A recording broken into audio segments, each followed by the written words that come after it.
कानूनी माहिर भी हैं, ये बताइएगा कि चीफ जस्टिस का कोई फैसला आता है तो वो पब्लिकली जब पब्लिक हो जाता है तो उसके ऊपर हम डिबेट कर सकते हैं? जी बिल्कुल, ये हर शहरी का हक है डिबेट करना, उस पर तनकीद करना, उस पर अपनी राय पेश करना, ये बिल्कुल भी जुर्म नहीं तो फिर है। असद तूर को उठाने की वजह क्या है? उसकी वजह ये है कि उसकी आवाज़ ताकतवर लोगों को चुभती है और वो चाहते हैं कि उसकी आवाज़ दबाई जाए। ताकतवर कमज़ोर नहीं हो चुका?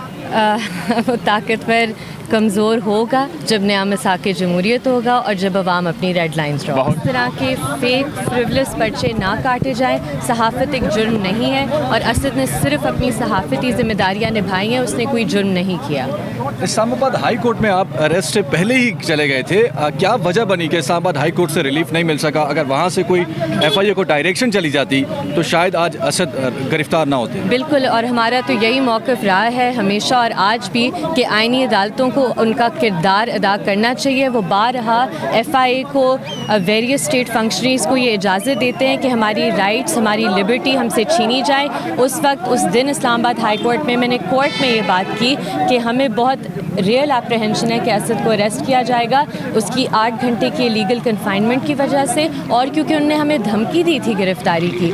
लेकिन चीफ जस्टिस साहब इस्लामाबाद हाई कोर्ट ने नहीं इस चीज़ को माना और एक जनरल हरासमेंट का ऑर्डर दिया, उसकी भी खिलाफ वर्जी FIA ने की और उसे गिरफ्तार कर दिया। लास्ट क्वेश्चन, पॉलिटिकली आप कैसे देख रही हैं? ट्रांजिशन पीरियड है, एक नई गवर्नमेंट आ रही है और ये जो जिस तरह से जर्नलिस्ट के साथ हमने देखा, वकला के साथ, सिविल सोसाइटी के साथ जिस तरह से किया जा रहा है, पॉलिटिकल वर्कर्स के साथ जिस तरह किया जा रहा है, ख़वातीन स्टिल बिहाइंड द बार्स, आप इस सारी सिनारियो को कैसे देखती हैं, ख़ास तौर पे जब पाकिस्तान एक नई फेज़ में जा रहा है, पॉलिटिकल गवर्नमेंट एक नई इंस्टॉल होने जा रही है? कोई नया फेज़ नहीं है, कोई नई हुकूमत नहीं है, ये चीज़ हमने 70 सालों से देखी है। एक ही हुकूमत है जो सब कुछ चला रही है और बहुत अफसोस है कि अभी तक कुछ नहीं बदला इस मुल्क में।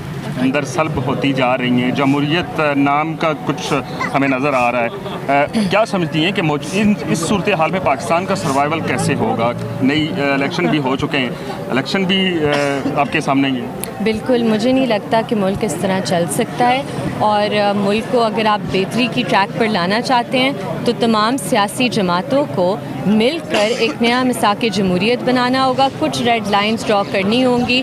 सहाफ़ती आज़ादी, जबरी गुमशुदगियाँ, ये चीज़ें नाकाबिले कबूल हैं एक माशरे में जहाँ आइन की सुप्रीमेसी होनी चाहिए। आपने रेड लाइन की बात की तो पंजाब के अंदर इस पर क्या कमेंट? मैं ये पूछना चाह रहा हूँ कि रेड लाइन असूल होते हैं, शख्स नहीं होते। अब उनकी तरफ से ये कहा गया, हम ऐसी हुकूमत से तवक्को कर सकते हैं कि इंसानी हकूक़ की खिलाफवर्जियाँ नहीं होंगी? ना पुरानी हुकूमत से तवक्को थी, ना इस हुकूमत से तवक्को है, क्योंकि हुकूमत सिर्फ एक है। असद तूर की गिरफ्तारी के ऊपर दोबारा से वापस आते हैं, कानूनी माहिर भी हैं, ये बताइएगा कि चीफ जस्टिस का कोई फैसला आता है तो वो पब्लिकली जब पब्लिक हो जाता है तो उसके ऊपर हम डिबेट कर सकते हैं? जी बिल्कुल, ये हर शहरी का हक है डिबेट करना, उस पर तनकीद करना, उस पर अपनी राय पेश करना, ये बिल्कुल भी जुर्म नहीं तो फिर है। असद तूर को उठाने की वजह क्या है? उसकी वजह ये है कि उसकी आवाज़ ताकतवर लोगों को चुभती है और वो चाहते हैं कि उसकी आवाज़ दबाई जाए। ताकतवर कमज़ोर नहीं हो चुका?